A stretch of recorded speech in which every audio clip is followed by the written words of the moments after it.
Yes बेटा, good morning. आज हमारा ग्रामर का नेक्स्ट टॉपिक है शब्द निर्माण। अब शब्द निर्माण का मतलब क्या होता है? शब्द निर्माण मतलब शब्द बनाना। कोई भी हम शब्द बनाते हैं तो वो हम कैसे बना सकते हैं, उस प्रक्रिया को हम करेंगे। इसकी डेफिनेशन देखते हैं। शब्द निर्माण क्या होता है? एक शब्द में वर्ण या शब्द जोड़कर दूसरा शब्द बनाना शब्द निर्माण कहलाता है। बिल्कुल सही बात है। कैसे देखें? अ प्लस भाव। अब मैंने कहा है कि एक शब्द, अब ये शब्द है, इसका अर्थ है, शब्द क्या होता है? जिसका सार्थक, जो सार्थक हो, जिसका कोई अर्थ हो। एक शब्द में वर्ण या शब्द, हमने वर्ण जोड़ दिया और हमने शब्द बना दिया अभाव। होता है, इसका मीनिंग होता है अभाव। अभाव का मतलब होता है कमी। तो यहाँ पर हमने एक शब्द में वर्ण या शब्द जोड़कर दूसरा शब्द बना दिया, तो ये हमारा शब्द निर्माण हो गया है, प्रूव कर दिया। जो डेफिनेशन मैंने लिखवाई थी, सेकंड है शब्द जोड़कर। अब हमने एक शब्द में दूसरा शब्द जोड़ दिया, कम प्लस उम्र। कम का भी अर्थ होता है और उम्र का भी अर्थ होता है और कम उम्र इसका भी अर्थ होता है। तो हमने दो शब्द आपस में जोड़कर तीसरा शब्द बना दिया है, तो ये भी हमारा शब्द निर्माण हो गया है। शब्द निर्माण मतलब शब्द बना दिया है। इस प्रकार से ये डेफिनेशन प्रूव हो गई है कि एक शब्द में एक वर्ण या शब्द जोड़कर दूसरा शब्द बनाना शब्द निर्माण कहलाता है। बिल्कुल सही है। अब शब्द निर्माण मुख्य 4 प्रकार से होता है कि जो हम शब्द निर्माण करते हैं वो कितने प्रकार से होता है? 4 प्रकार से। पहला होता है उपसर्ग के योग से, दूसरा है प्रत्यय के योग से, तीसरा समास के योग से और चौथा है संधि के योग से। अब इसकी वीडियो अलग से बनेगी समास के योग से ही और संधि के योग की। काफी लंबा टॉपिक है और समास भी लंबा टॉपिक है, इन दोनों की अलग वीडियो बनेगी। उपसर्ग के योग से और प्रत्यय के योग से छोटे छोटे से टॉपिक हैं, इसको एक ही वीडियो में आज ही कर लेते हैं। आज करेंगे उपसर्ग के योग से शब्द निर्माण करेंगे और प्रत्यय के योग से शब्द निर्माण करेंगे। ठीक है, तो अब हम पढ़ेंगे उपसर्ग। यस बेटा, उपसर्ग। उपसर्ग क्या होते हैं? उपसर्ग दो शब्दों से मिलकर बना है, उप प्लस सर्ग। उप का अर्थ होता है समीप और सर्ग का मतलब होता है स्थित। जो पास में स्थित हो उसे उपसर्ग कहते हैं। तो इसकी डेफिनेशन क्या बनेगी? ऐसे शब्दांश जो उपसर्ग होते हैं बेटा, वो शब्द के अंश होते हैं, शब्द नहीं होते, उसका अर्थ नहीं होता है, वो शब्दांश होते हैं। शब्दांश मतलब जिसका कोई अर्थ नहीं होता, वो शब्द का अंश होते हैं। तो यहाँ पर क्या होगा? शब्दांश जो किसी शब्द से पहले जुड़कर, पूर्व में या पहले जुड़कर उसके अर्थ को बदल देते हैं, उन्हें उपसर्ग कहते हैं। देखिए डेफिनेशन प्रूव करते हैं। आ प्लस हार, तो ये शब्दांश हो गया। आ हार, आहार, इसका अर्थ में को परिवर्तित कर दिया। हार क्या होता है? माला, या फिर जो हार जीत होती है, जो हार जाते हैं, वो हार भी होता है। और वहां पर हमने आ जोड़ दिया है, तो इसका अर्थ है वो चेंज हो गया है। इसका अर्थ हो गया है भोजन। बे प्लस शर्म। अब बे ये भी शब्दांश है, उपसर्ग है ये, और शर्म में हमने इसमें जोड़ दिया है, तो वो उसका अर्थ हो गया है बेशर्म। बिल्कुल डेफिनेशन प्रूव हो रही है। अ प्लस भाव, तो क्या बन गया है? अ में, भाव में हमने अ उपसर्ग जोड़ दिया, तो वो क्या बन गया है? अभाव। इस प्रकार से जो डेफिनेशन है वो बिल्कुल इसी के अनुसार है कि ऐसे शब्दांश जो किसी शब्द से पहले जुड़कर उसके अर्थ को बदल देते हैं, उन्हें उपसर्ग कहते हैं। ओके, अब जो है उपसर्ग है वो 4 प्रकार के होते हैं। उपसर्ग है 4 प्रकार के होते हैं। कौन कौन से होते हैं देखते हैं। पहला है हमारा हिंदी के उपसर्ग। हिंदी के उपसर्ग। सेकंड है संस्कृत के उपसर्ग।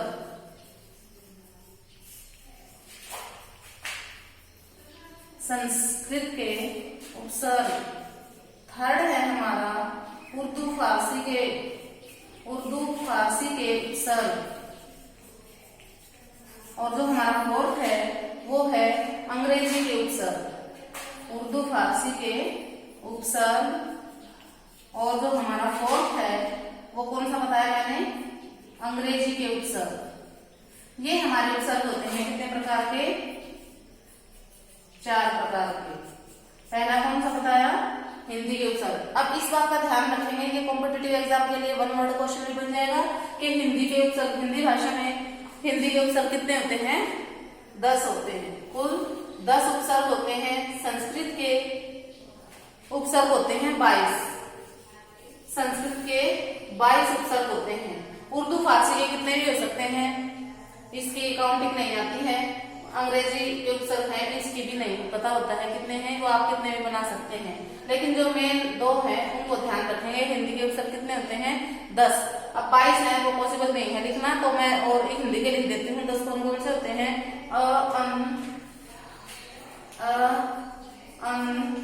अध, और कौन से होते हैं?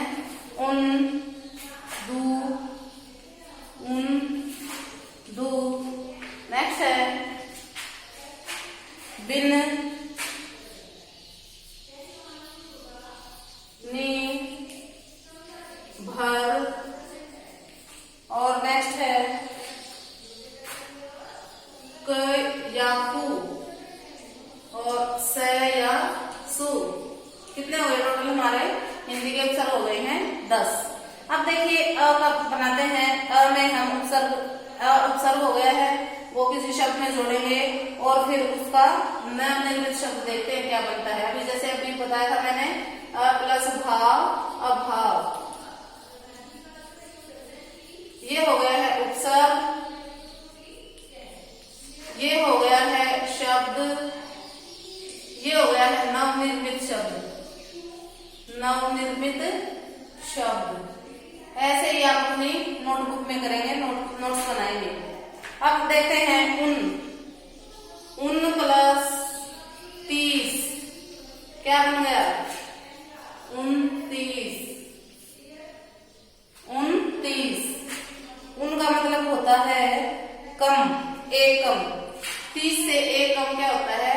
29। उन प्लस 40 उन प्लस 40 39। नेक्स्ट आता है भर का। देखते हैं भर का मतलब होता है पूरा। भर पेट, पेट जोड़ देंगे इसमें, भर प्लस पेट, भर पेट, पूरा भरा हुआ पेट। ये हमारे थे हिंदी के उपसर्ग। नेक्स्ट आता है संस्कृत के उपसर्ग। कितने होता है? 22। अब जो हमारे संस्कृत के उपसर्ग होते हैं वो क्या होते हैं? मेन पहचान होती है जो जिन उपसर्ग से संस्कृत के शब्द बनते हैं वे हमारे संस्कृत के उपसर्ग होते हैं। जैसे एग्जाम्पल देखते हैं, प्र प्लस नाम, प्र प्लस नाम, प्रणाम, प्र प्लस नाम, प्रणाम। ये हमारा रूल होता है, ये हम संधि में पढ़ेंगे। ठीक है, तो ना यहाँ नाम लिखेंगे, अनाम नहीं लिखेंगे, तो उसको जोड़ेंगे। जब दोनों को जोड़ेंगे नया शब्द बनाएंगे तो प्रणाम हो गया है, ये हमारा शब्द हो गया है और ये हमारा उपसर्ग हो गया है, और इन दोनों के जोड़ने से नया शब्द बना है प्रणाम। ये हमारा उपसर्ग हो गया और शब्द कैसा बन गया? संस्कृत के उपसर्ग हो गए हैं। जैसे और देखते हैं, नेक्स्ट है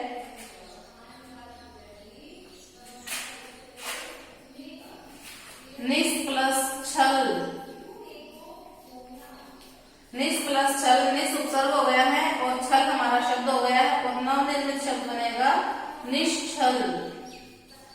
ये भी हमारा संधि में रूल आएगा कि छल से पहले दंता स होगा, तो वो दंता स है वो हमारा कौन सा शब्द बन जाएगा? तालव्य का शब्द बन जाएगा। ठीक है, तो यहाँ पर देखते हैं अब संस्कृत के उपसर्ग हो गए। संस्कृत के उपसर्ग के योग से संस्कृत के शब्द बनेंगे, हिंदी के उपसर्ग के योग से हिंदी के शब्द बनेंगे, और उर्दू फारसी के योग से जो शब्द बनेंगे वो उर्दू फारसी के ही शब्द होंगे। वो देखते हैं कौन कौन से होते हैं उपसर्ग। जैसे आ गया है कम प्लस उम्र, कम उम्र, और अल प्लस सुबह, अल प्लस सुबह, अल सुबह, अल सुबह। अल का मतलब क्या होता है? निश्चित। अल का मतलब क्या हो गया? निश्चित। और ये शब्द कैसा बन गया है? हमारा उर्दू का ही शब्द बना है। जैसे आ गया है हम का मतलब होता है समान। हम प्लस शक्ल, हम शक्ल, हम शक्ल, जिसकी शक्ल समान हो, हम शक्ल। हम का मतलब क्या बताया? समान। शक्ल का मतलब सूरत, और हम शक्ल क्या हो गया है? जिसकी सूरत तो ये हमारे थे उर्दू के उपसर्ग। उर्दू के उपसर्ग के योग से कैसे शब्द बनेंगे? उर्दू के शब्द बनेंगे। संस्कृत के योग से किसके शब्द बनेंगे? संस्कृत भाषा के। और हिंदी के योग से कैसे शब्द बनेंगे? हिंदी शब्द बनेंगे। अब नेक्स्ट है हमारा अंग्रेजी के उपसर्ग। अंग्रेजी के उपसर्ग कौन सा पार्ट है ये? कौन सा प्रकार है? 4 अंग्रेजी के उपसर्ग। अब देखिए कौन सा है। जैसे आ गया है चीफ प्लस मिनिस्टर, क्या बन गया? चीफ मिनिस्टर या मिनिस्टर?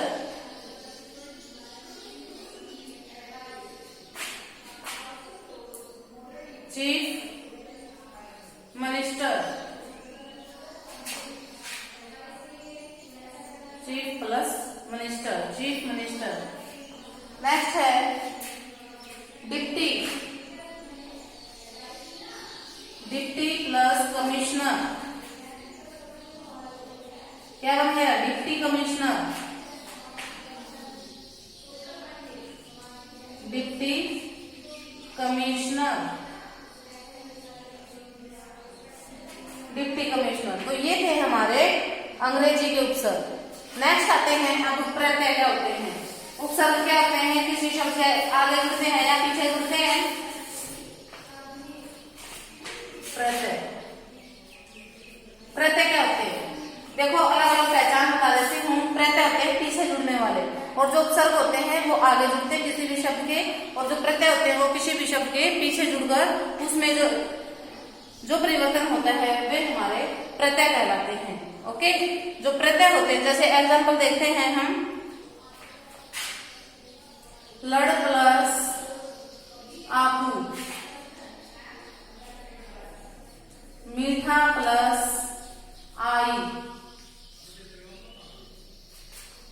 लड़ प्लस आकू लड़ाकू, और मीठा प्लस आई मिठाई, दुकान प्लस दार, क्या बन गया? दुकानदार।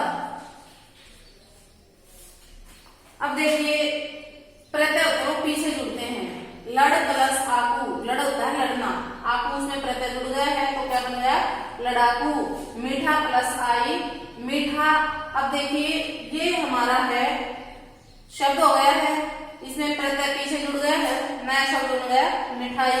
अब दुकान प्लस दार, नया शब्द जुड़कर क्या बन गया? दुकानदार। तो ये हमारे थे प्रत्यय। अब देखिए तो इसकी डेफिनेशन बनाएंगे जैसे उपसर्ग की बनी थी, अपने आप ही बनाएंगे। क्या बनेगी? ऐसे शब्दांश जो हमारे उपसर्ग और प्रत्यय होते हैं वो शब्दांश होते हैं, शब्द नहीं कहेंगे उसे, शब्दांश। ऐसे शब्दांश जो किसी शब्द के पीछे जुड़कर उसमें परिवर्तन करते हैं वो हमारे प्रत्यय कहलाते हैं। अब प्रत्यय है वो उसके 2 प्रकार के होते हैं। प्रत्यय कितने प्रकार के? 2 प्रकार के। उपसर्ग किए हमने वो कितने प्रकार के किए हैं? 4 प्रकार के। ठीक है, उसे माइंड में रिवाइज कर लेंगे कौन कौन से किए हैं। हिंदी के उपसर्ग कितने हैं? संस्कृत के कितने उपसर्ग हैं? अब प्रत्यय है वो 2 प्रकार के होते हैं। पहला है हमारा तद्धित प्रत्यय, तद्धित प्रत्यय, और दूसरा है हमारा कृत प्रत्यय। अब तद्धित प्रत्यय कौन से होते हैं और कृत प्रत्यय कौन से होते हैं? जो तद्धित प्रत्यय होते हैं वो हमारे संज्ञा, सर्वनाम, विशेषण इन शब्दों के बाद में जुड़कर नया शब्द बनाते हैं। जैसे मैंने अभी बताया था मीठा प्लस आई मिठाई, मीठा दूध, तो मीठा है वो हमारा विशेषण शब्द था और उसके बाद में जुड़ा था मीठा प्लस आई, तो ये हमारा विशेषण शब्द हो गया है और उसके बाद में प्रत्यय जुड़ गया है तो वो बन गया है मिठाई, नया शब्द बन गया है। और जो हमारे कृत प्रत्यय होते हैं वो धातु के बाद में जुड़ते हैं। धातु क्या होती है? क्रिया का मूल रूप। अब जैसे किया था मैंने लड़ प्लस आई, क्या बन गया? लड़ाई। तो लड़ना क्रिया हो गई है और धातु जो होती है वो क्रिया का मूल रूप होती है। वो मैंने पहले आपको बता भी दिया जब क्रिया का टॉपिक कराया था। तो लड़ना में धातु क्या है? लड़। पढ़ना में पढ़, लिखना में लिख, हंसना में हंस, तो लिख प्लस आई लिखाई। और फिर आ गया है हंस, हंसी, हंस प्लस ई, क्या बन गया? हंसी। तो देखिए सफल प्लस ता, क्या बन गई? सफलता। अब यहाँ पर सफल हमारा शब्द हो गया है, सफल व्यक्ति विशेषण शब्द हो गया। हंस, हंसी, ये हमारे कृत प्रत्यय है, कृत प्रत्यय, और ये हमारा है तद्धित प्रत्यय। बस ये ध्यान रखना है, कृत प्रत्यय कौन सा, तद्धित कौन सा है। कृत क्रिया, कृत कैसे, कृत कैसे क्रिया, तो जहां पर धातु और जो क्रिया होती है वो क्रिया क्या लगेगा? धातु होती है, क्रिया का मूल रूप लगेगा। धातु के बाद जो प्रत्यय लगेगा वो कृत प्रत्यय होगा, और क्रिया को छोड़कर बाकी जितने बचे हैं वो हमारे तद्धित प्रत्यय में आ जाएंगे, चाहे वो संज्ञा शब्द के साथ जुड़े, चाहे वो विशेषण के साथ, चाहे वो क्रिया के सर्वनाम के साथ, किसी के भी साथ जुड़ेंगे, वो हमारे कौन से शब्द हो जाएंगे? तद्धित प्रत्यय हो जाएंगे। ठीक है, तो ये जो हमारे तद्धित प्रत्यय है संज्ञा सर्वनाम या विशेषण शब्दों के पीछे जुड़ते हैं। जैसे आ जाएगा पंजाब प्लस ई, तो क्या बन जाएगा? पंजाबी। तो ये था हमारा उपसर्ग और प्रत्यय का टॉपिक। कई बार एग्जाम में ऐसा आ जाता है, एक शब्द दे देते हैं, उसमें आपको उपसर्ग भी फाइंड आउट करना होता है, प्रत्यय भी फाइंड आउट करना होता है, और मूल शब्द भी फाइंड आउट करना होता है। जैसे हमारा है असफलता, असफलता, तो उसमें हो जाएगा अ प्लस सफल प्लस ता, या असफल वो सफलता हो गया तो उपसर्ग हो जाएगा, फल मूल शब्द हो जाएगा, ता प्रत्यय हो जाएगा। तो उसको एग्जाम में लिखेंगे तो कैसे लिखेंगे? शब्द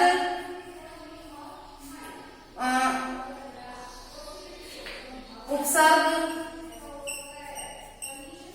और मूल शब्द, मूल शब्द, जो शब्द दे रखा है वो यहाँ आ जाएगा। जैसे सफलता, उपसर्ग क्या है? स, नहीं सफल कर लेते हैं, सफल, स इसमें उपसर्ग आ गया है, और फल इसमें मूल शब्द आ गया है, सफल। दोनों को जोड़ेंगे तो सफल बन जाएगा। ठीक है, तो ये हमारा था उपसर्ग और प्रत्यय का टॉपिक। आगे हम जो संधि और समास करेंगे उसकी वीडियो अलग से बनाएंगे, वो थोड़े से लॉन्ग टॉपिक हैं उनकी, इसलिए अलग से बनेगी। ठीक है, थैंक यू।